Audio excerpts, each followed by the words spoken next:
Yo, yo, yo, we're live. Let's go. All right. A little quick live. Karlsson to Pittsburgh. Matt Dumba to Arizona. All right. Let's see who brings it in.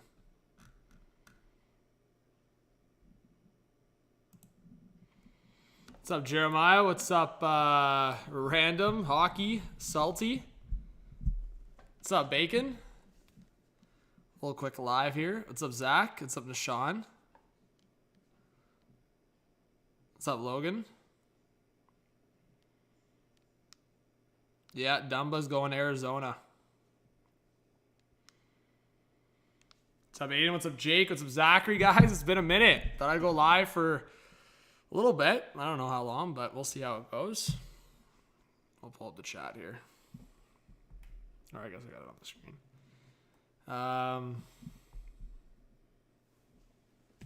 What's up, Jade?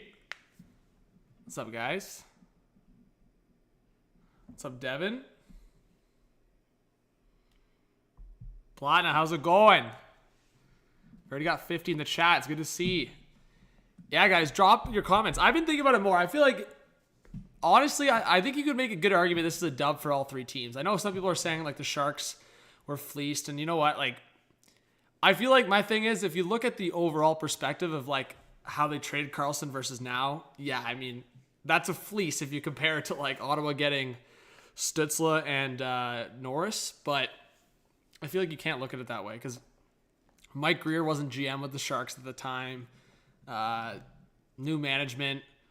So considering the Sharks only retained like $1.5 million and they got a first round pick,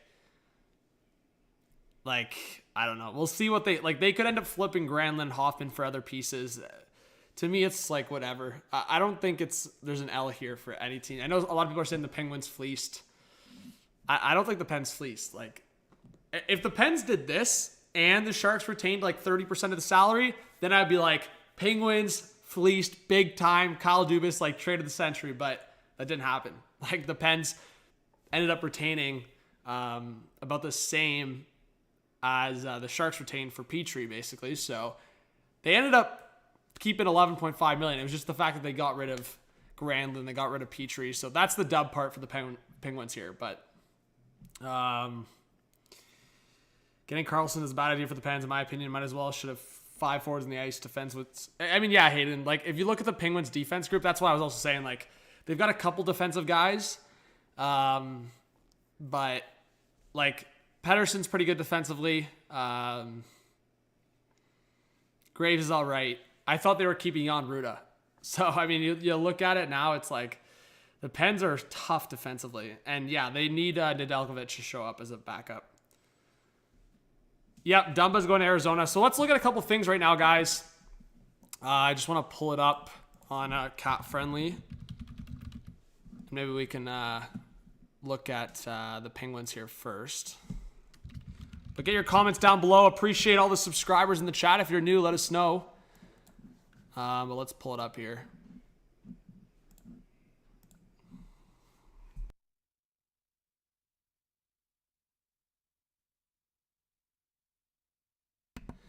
All right, guys. So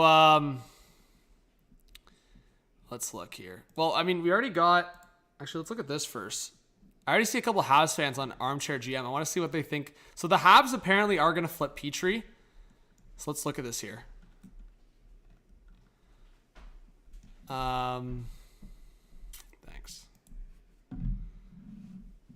So let's see here. Is this after... Petry is mid. Well, yeah, I mean, the Habs might flip him, but the Habs are only getting Petry at like $4.5 million, which is interesting. I want to look at... No, it's fine. I mean, if you want. Let's see. Do they want, like... No, Salty. I think... The Habs just want guys like Gooley and Jordan Harris and MCKAY to get opportunity. I don't think it's time for... I mean, hey, maybe he plays. maybe Reinbacher plays. I just don't think they should rush a guy like Reinbacher. That's my opinion. So I was just trying to see if a couple Pens fans have made a mock trade yet. But let me just look at the... I don't really care. Let's just look at the cap friendly for now. Okay. So looking at this, folks. Let's see. Here we go. All right. If you guys can see that. Left corner. Let's take that out of there. Okay. So the Pens now... You can see Karlsson, 4 years left.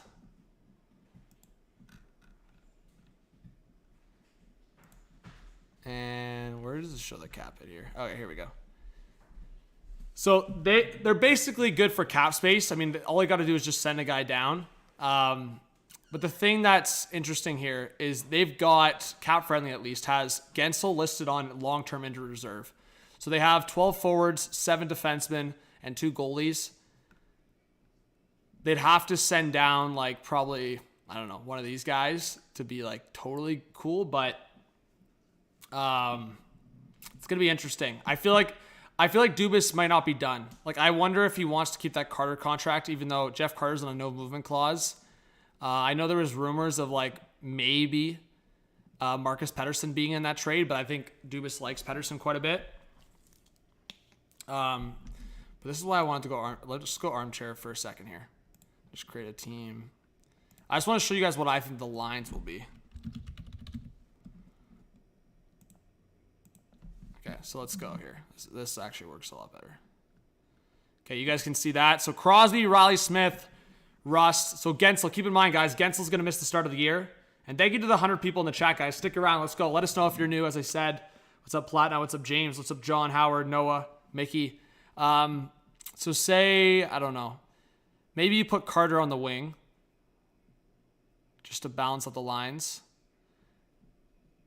Maybe to start, I don't know. Maybe Carter has to be with Crosby to start. Riley Smith, who can hold his own defensively. Then maybe you have Rust, Malkin, and Raquel as a second line. Pitlick, or maybe... Yeah, I mean... I don't even know how, like... Maybe Riley Smith has a slide down. Maybe it's something like this. Raquel with Crosby because he played well. Then maybe Nylander, Alex Nylander with Malkin and Rust. Then you have Riley Smith, Lars Eller, and Nola Chari as a third line. And then Rem Pitlick with Drew O'Connor and Matt Nieto. I mean, the depth is tough. That third line's not horrible, though. It's just Jeff Carter. That's what I'm saying. Like, you probably have to trade Jeff Carter. So... maybe Jeff Carter slides down to the third line. I'm just fooling around here. Maybe it's something like this. Slide Chari to the center spot. It's not great. It's not horrible. Then defense, maybe you go, yeah, Graves, Karlsson, Pettersson, Letang. I feel like that's probably your defense group right there in this order. And then once Gensel's back, Gensel will be in the forward group. It's not great. I want to see what people are saying here. Pittsburgh is training with Toronto. Imagine. I mean, that's not horrible. I mean, that's not great either. But the Pens trading with the Leafs would be pretty funny. Carter's not waving to Toronto, though. But imagine Dubas goes after Cal Yarncrow. I want to see, just looking at what Pens and Sharks fans, what would the Sharks lineup be? The Sharks lineup now after the trade: Hurdle, Zadina, Eklund, Duclair, Couture, Barabanov, LeBanc, Granlund, Hoffman. See, I think the Sharks are going to flip Hoffman at some point here. And that's their defense group. Luke Cunnin as a scratch is crazy. I feel like he'll get traded at some point. Between Cunnin, LeBanc, and Hoffman, I think those guys are going to get dealt at some point for San Jose. You just know people are going to come in with some hot take trades. But yeah, guys, to look at Arizona's lineup, because they just signed Matt Dumba for a 1-year, $4 million deal. So Keller, Hayton, Zucker, Schmaltz, Cooley, Krause. That's a pretty good top six for Arizona. Then you have Kerfoot on the third line with Dylan Gunther and Michelli. I feel like Zucker might be lower in the lineup, like second or third line. Schmaltz with Hayton and Keller. But, I mean, man, all of a sudden the Coyotes top 9 is pretty good. And, I mean, even a fourth line, like, I feel like they might slide Kerfoot to the wing, potentially. They have a lot of depth. I mean, Arizona all of a sudden has depth, which is funny to say. Jack McBain, Bustad, and Boyd is such a good fourth line. Like, that's crazy. And then now with Dumba, they have Valimaki, Dumba, Soderstrom, Dursey, Moser, Stetcher. That's interesting, man. I mean, here's my thing. I'm kind of surprised Arizona signed Dumba in a way because I thought they were going to go all in with Dursey and Valimaki as their power play guys, but now they have Dumba in there, so Dumba might play power play time. But if I'm Arizona, I want to try to get the most out of Dursey. He's on my top power play. I think he's extremely skilled. He just makes a lot of mistakes. So, I mean, Arizona's top power play could be like Keller, Schmaltz, Cooley, Krause in front of the net, and then Dursey. And then they could go like Michelli, Zucker, Gunther, Hayton, and Dumba. It's the second power play. I mean, Vejmelka's underrated in net. That's not bad. And, yeah, I saw this. Sharks staring it down. Let's look at this. So, LeBanc to Dallas retained. I mean, yeah, that would be similar. Imagine this. Capitals fans, Jeremiah's in the chat. Imagine Couture to Washington. I don't think that's happening.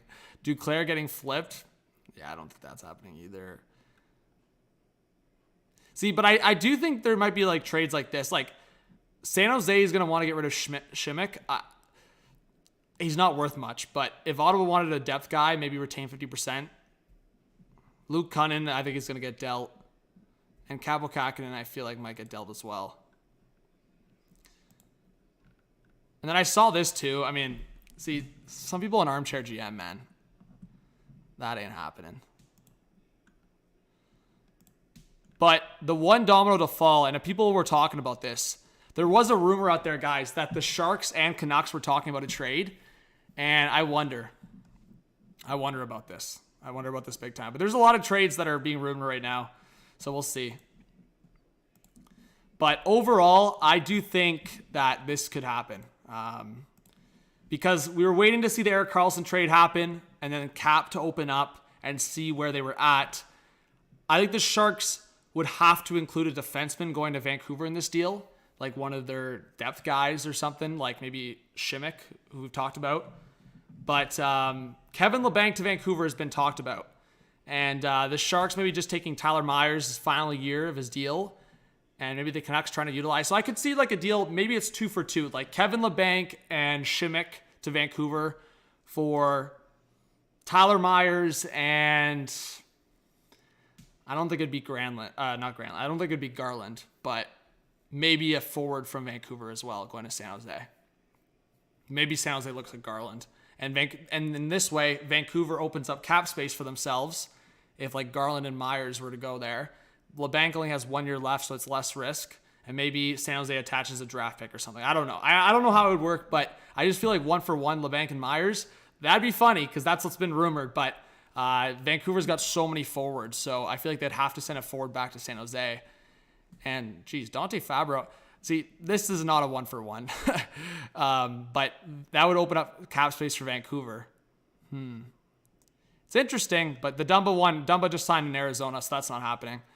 But, interesting. It's an interesting rumor, but I think it's definitely more likely for something to happen with San Jose and Vancouver now that the Erik Karlsson trade's done. Thoughts on the Tom Wilson extension? You know what? To me, the Tom Wilson extension's a little, like, really risky, as we've seen with some of these extensions. But you know what? I respect McClellan. I respect the Caps being loyal to Tom Wilson and seeing the value in having a guy like that on your team. So I don't mind it for the next couple of years, but I think in 4 or 5 years, we're going to look at that Tom Wilson deal as pretty brutal. Like when he's in mid-30s, that's going to be a brutal deal for Washington. But yeah, guys, drop some comments. Sorry, I wasn't really answering comments. I just wanted to go through that, but drop some comments in the chat. What are we thinking?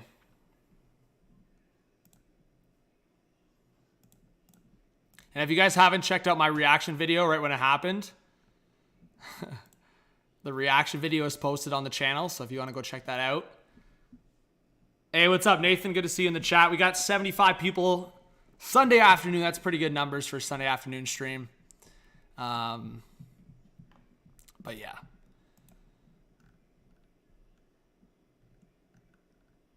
Pretty crazy. And I'm sorry I haven't been posting much. Obviously, it's the summer, so I'm busy with work and trying to take some time to chill. And then obviously I'll be in the swing of it. But, yeah. I'll probably go for another like 10, 15 minutes, guys, and then I'm going to hop off. So if you have any questions, ask away now. Yeah, I'm down for hockey. You know what? I feel like I can go another month without hockey, like NHL hockey, but by September, every time September rolls around, like I'm hungry for it. So I definitely want some weather to continue like this for the pool and just to hang and stuff like that. But I'm definitely ready for hockey season coming up. By September, I'll be hungry. What's happening with the Oilers? Yeah, we'll see the Bouchard situation, but you know what? It's actually interesting. Maybe the Oilers could be a candidate to get Jeff Petry from Montreal. I do think there's a couple teams out west that will look at Jeff Petry now from Montreal. And if the Habs were to flip Petry, it's interesting because I think overall Petry to like Edmonton, where he started, like it's about $4.5 million right now for Jeff Petry after the Penguins retained 25%. So if I'm the Habs, I'm looking at even a team like Edmonton being like, hey, we'll take back a Cody Ceci or something, or we'll take back one of your contracts. And if you sauce in a draft pick, like a second round pick, if you're Edmonton, I think Petry at like 2 point something, like that's a good deal for Edmonton. And then you know what? They could really solidify that defense core if you're the Oilers. So I think a defense pair of like Ekholm and Petry would be really interesting. A couple other teams that could look at a Petry would be the Dallas Stars. I think Again, the Montreal Canadiens and Dallas Stars have made a trade before in the recent memory. I think if the Stars could get Montreal to retain 50% of what's left, and I'll pull up the exact amount here of what the Habs have Petry for, but I think the Dallas Stars could look at a Jeff Petry trade from Montreal. They've been looking for that right shot for a while. I think in the past, they were interested in Erik Karlsson. But you know what? I just think, here's the thing. The Stars have been looking for a defenseman to build around Miro. And Lindell's kind of been that. But when you have guys cycling through the lineup like Miller, Hakanpää, and they're just trying to figure out different... I feel like that kind of let the Stars down in the playoffs. Like, I feel like they didn't have enough help around Miro, and we're seeing like Miro play crazy amount of minutes. It's just not realistic at all. So if we look at the cap friendlies for the Habs, I think the cap hits for Petry is about, let's see. It's retained 25%. And they have David Savard and Matheson. Outside of that, like, they're kind of laughing. So, no, Francesco, no, that's not going to happen. Desharnais to the... there have to be more in the deal. That's funny. There'd have to be more in the deal, but, Vincent Desharnais maybe.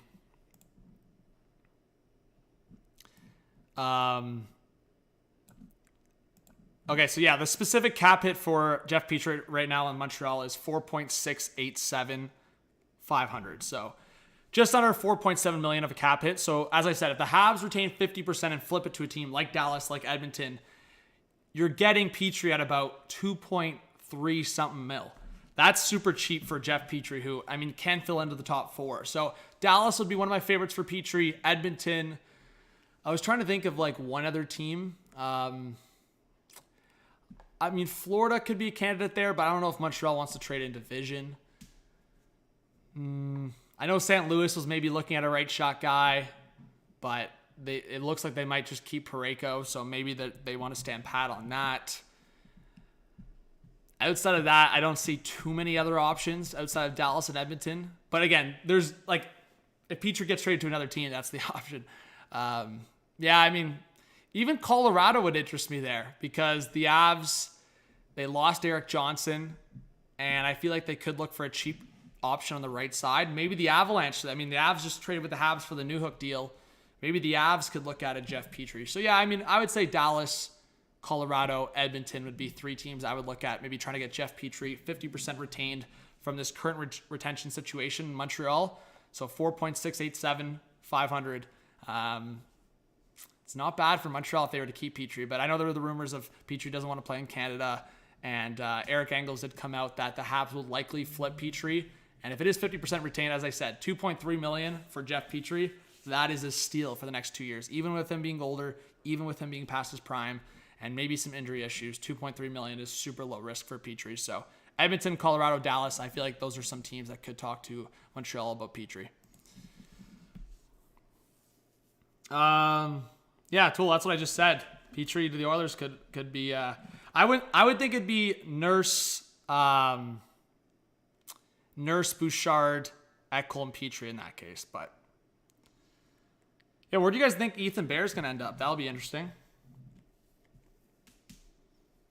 What's up, Leafs Nation? We got 90 in the chat. Appreciate you guys. I know it's just kind of a casual stream, Sunday afternoon, middle of August. Or I guess it's still early August 6th, but. What's up, Duke? Yeah, Montreal could get Desharnais in the deal, but not for a 1-for-1. Yeah, blended. I would think the average age in Pittsburgh's got to be over 30. Or close to 30. Is Kane a lock for Buffalo? I wouldn't say a lock, but he's going to end up signing cheap somewhere. And I think it's like Buffalo or the Rangers, probably. Could Ethan Bear be a fit in Toronto? I'd say probably not, Jeremiah, unless they trade Liljegren. If the Leafs were to trade Liljegren, then maybe Ethan Bear is a fit. But I just feel like they'd have too many guys like in that kind of fit. Yeah, Tatar's still out there. Tatar could be a cheap option for a team.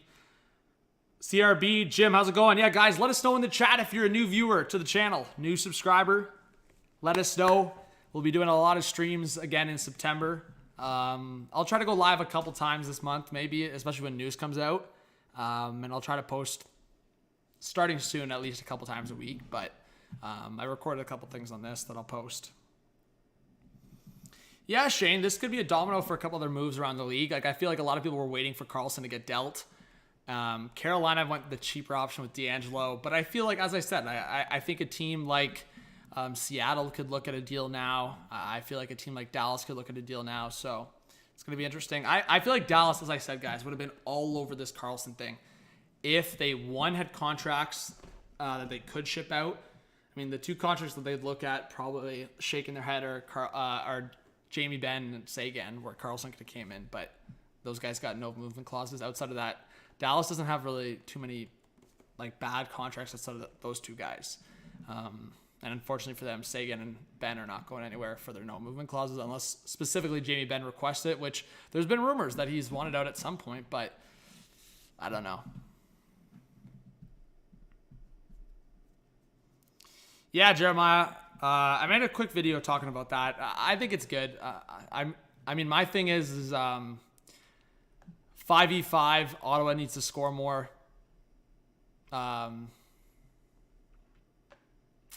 Yeah, I mean, it's hard to really evaluate Ottawa from last year because Josh Norris wasn't there, and I feel like Norris is just what he's shown, he can be a big-time goal scorer. So with Norris back and Tarasenko in there, I don't think Ottawa's going to have a problem scoring 5v5. Yeah, Tool, we'll see with Nylander. I still think it's going to be over 9 for sure. There's no doubt about that. It's just a matter of if it's over or under 10, I think, at this point. Yeah, Francesco, that's another good option, actually. I would say Seattle to throw in. Good shout, Francesco. Again, my thing is you have to look at the scenario of what Seattle's willing to give up and the direction of the team. But Jeff Petry could be interesting in Seattle. That's another one. You know what? Yeah, I didn't really think about that. because they were in on Erik Karlsson potentially here. So maybe they go for the veteran. That's the one team I actually forgot about. So yeah, after the suggestions of Colorado, Dallas, and Edmonton, I would put Seattle in that conversation too, especially if they can get Montreal to retain 50% of what's left. Seattle's another good shout. I would also look at Dante Fabro as a guy that maybe Nashville still moves. They have too many NHL caliber defensemen there. So Dante Fabro to a Seattle, or maybe, hey, who knows? Maybe Nashville's still willing to trade a Tyson Barrie. And I know a few teams will look at Tyson Barrie as an option, and apparently he's a good guy to have in the room, whether that's Seattle or maybe Dallas looks at an option like that. I don't know if Nashville's trading in division like that, but Nashville and Montreal, I feel like, are two teams that still might make some moves in that sense. A couple defensemen. I know Montreal wants to leave room for opportunity from guys like Gooley, Harris, MCKAY, Reinbacher, go down the list. So Montreal having a few veterans right now, and obviously they're probably going to flip Petry. Are they going to move a guy like David Savard at some point? I think they're going to keep Matheson probably. So we'll see what happens. But I do think teams like Nashville and Montreal might move a defenseman or two still.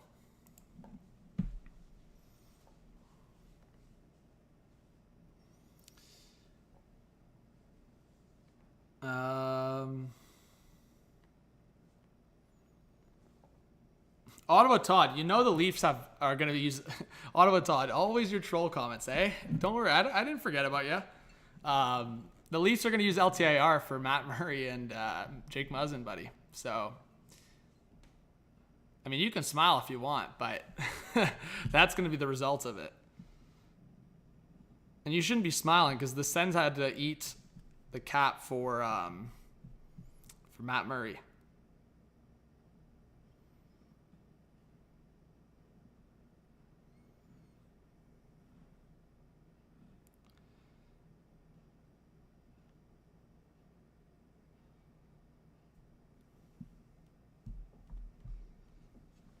Yeah, blended. It is a little rent-free, just a bit. Let's see.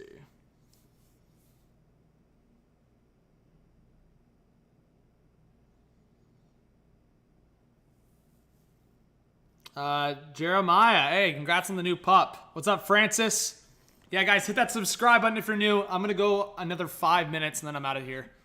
I just wanted to do a quick 30-minute stream, so I think I've been streaming for, if not 30 minutes, close to. So I'll go a couple more minutes, and then I'm going to be out of here. But, yeah, definitely hit that subscribe button, guys. The notification bell on. I'll drop some videos coming up here.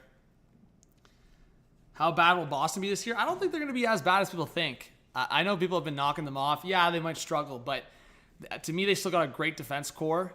And, like, I mean, Hampus Lindholm, Charlie McAvoy, and Brandon Carlo. I'm taking that top three over a lot of top threes in the East.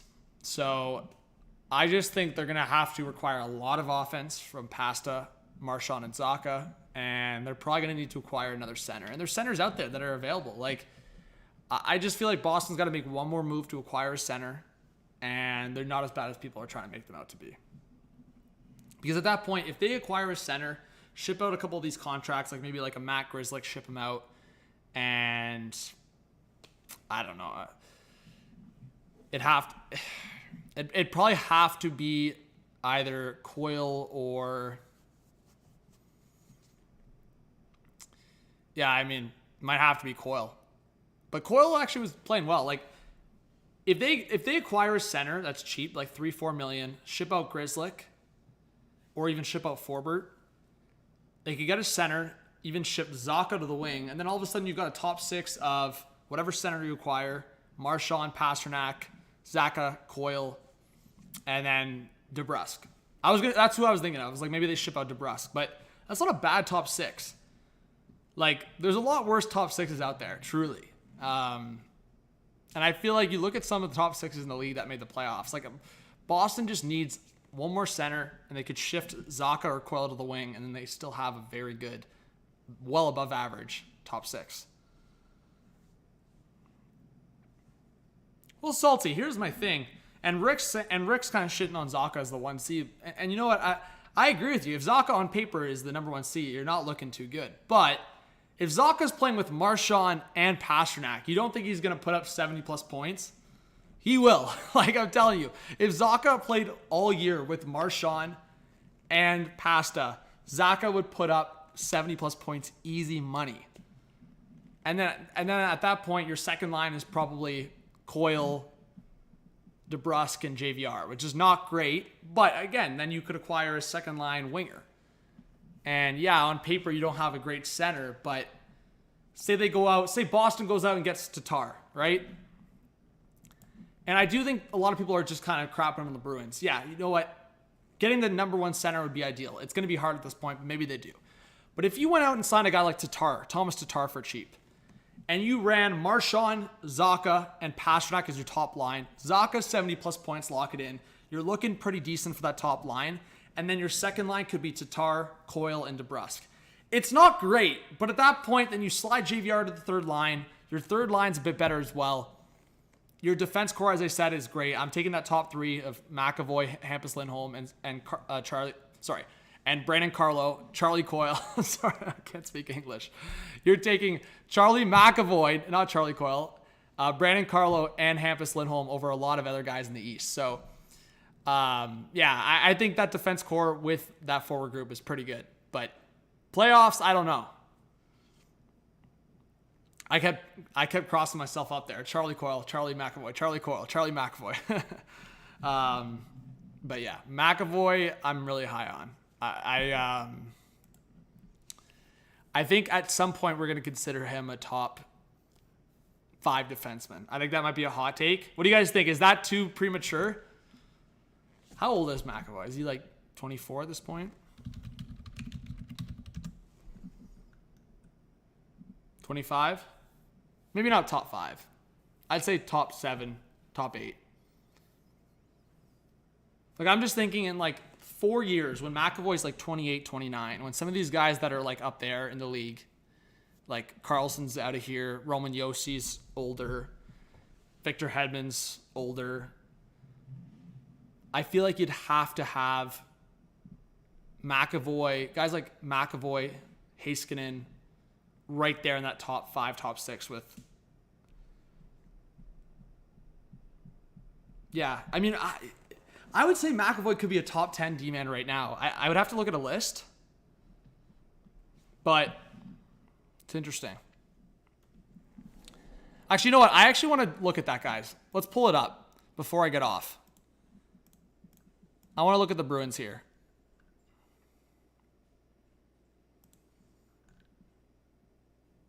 Let's see.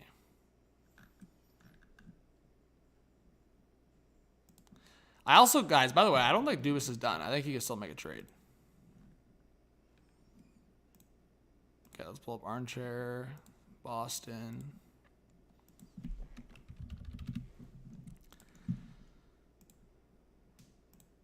Okay, let's do what I just said, all right? All right, and they have Boquist too. Okay, let me pull this up.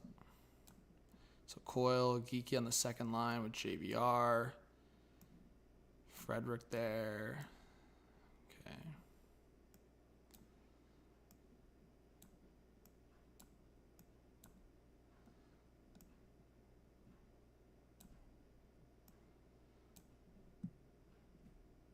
Yeah, it's definitely not great. But we'll pull it up and we'll see what we can do here. So how much cap space do they have? They have like no cap space. So we're just going to have to trade Grzelcyk somewhere. What team needs a defenseman? Maybe you just trade him to Chicago. Future considerations.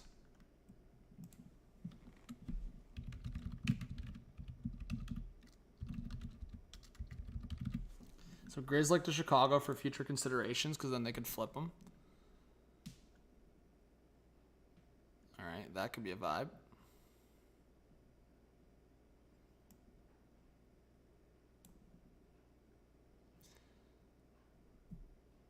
All right.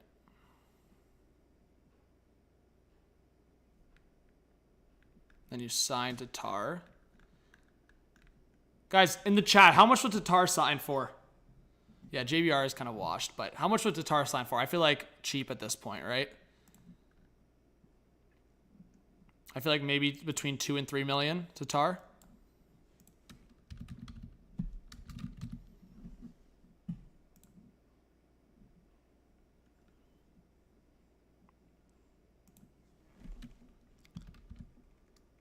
I'll put 2.5.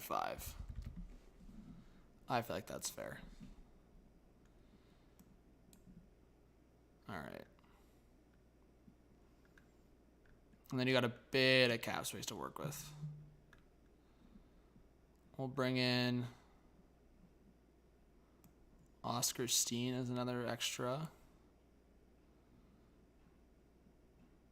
I mean, it's definitely not great, but...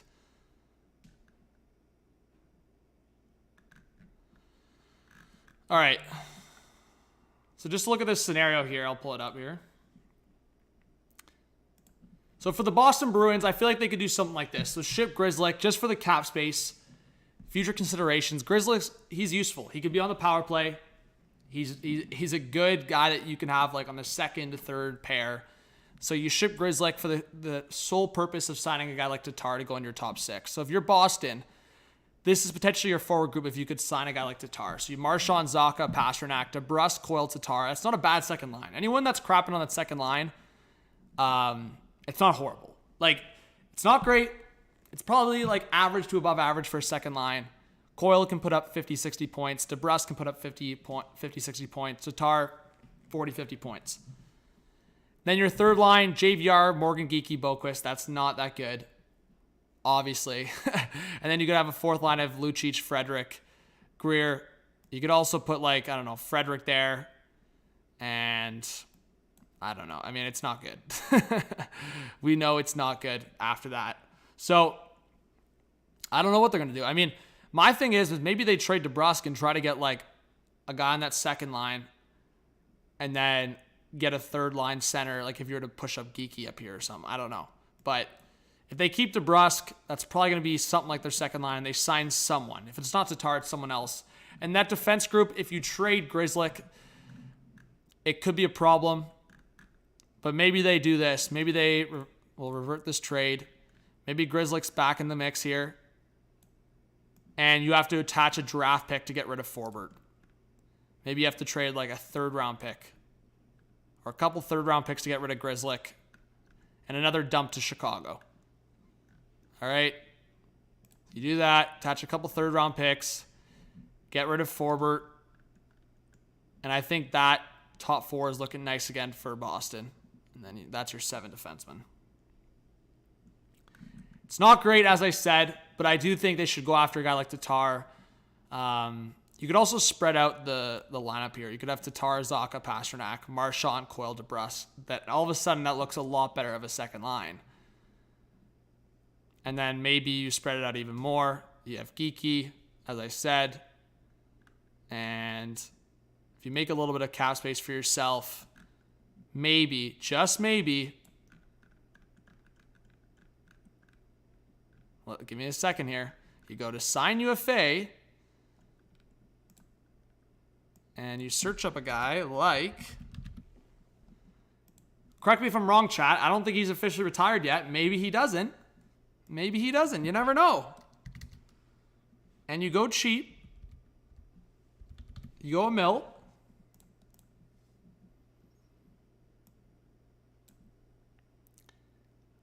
And just maybe, cap space under a mil. That's not horrible. You could even slide Zacha. You could go Zacha, Krejci, Pasternak, Marchand, Coyle, DeBrusk, Tatar, Geekie, Van Riemsdyk, Lucic. Again, it's not horrible. It's not great. It's not horrible, though. So, it's going to be interesting. But if Boston did bring back Krejci, signed a guy like Tatar, it's not horrible, and they have cap space there. So they would have to dump either Forbort or Grzelcyk to make something like this work. But all of a sudden, the Bruins are not as bad as people say, right? Like that top 9 is pretty balanced. So we'll see what happens, but the Bruins are going to be up against a lot of teams that are on the rise in the Atlantic Division. Buffalo, Ottawa, to name a couple. All right, guys, but thank you so much for joining the live stream today. I think that's going to be it for me. I just want to go over that really quickly. Hit that subscribe button if you haven't yet, as I said, and shoot me a message on Twitter or Instagram if you'd like. Any last questions? I think we're good, though.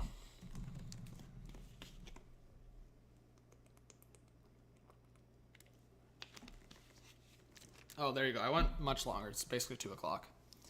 Yeah, Salty. Buffalo's looking decent for getting a spot. But guys, just correct me in the chat. I don't think Krejci's retired, right? I haven't seen anything, so he could still return.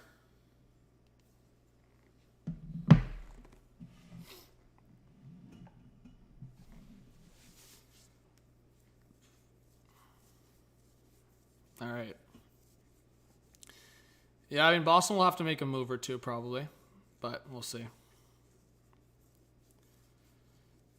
Yeah, Pridham's staying. All right. Leafs Nylander move. Yeah, I mean, a couple people asked about it. We'll see. I do think they're going to get a contract done, I would think, but you never know. Maybe a Trey Living shocks us all and gets a trade done, but I would still think it's going to be around 9.5. I think once we're at the point of them signing him. I think Nylander will be... My thing is, the Marner thing screwed it up, because Marner should have been at 9.5, as I said, and then Nylander would have signed for 9.5 right now, and it would have been done, but I think for some reason, Nylander wants 10. Anyways, I mean, not for some reason, there's a reason. All right, guys, thank you so much. Pridham is the AGM, assistant GM for the Leafs. Apparently, Dubas was trying to get him, and then decided to name himself the GM, because he wasn't leaving Toronto. Yep, hopefully cap goes up by at least $5 million for the following year. Yep, for sure. All right, guys, shoot me a DM. Thanks for all the subscribers. You guys are great. See you soon. Peace.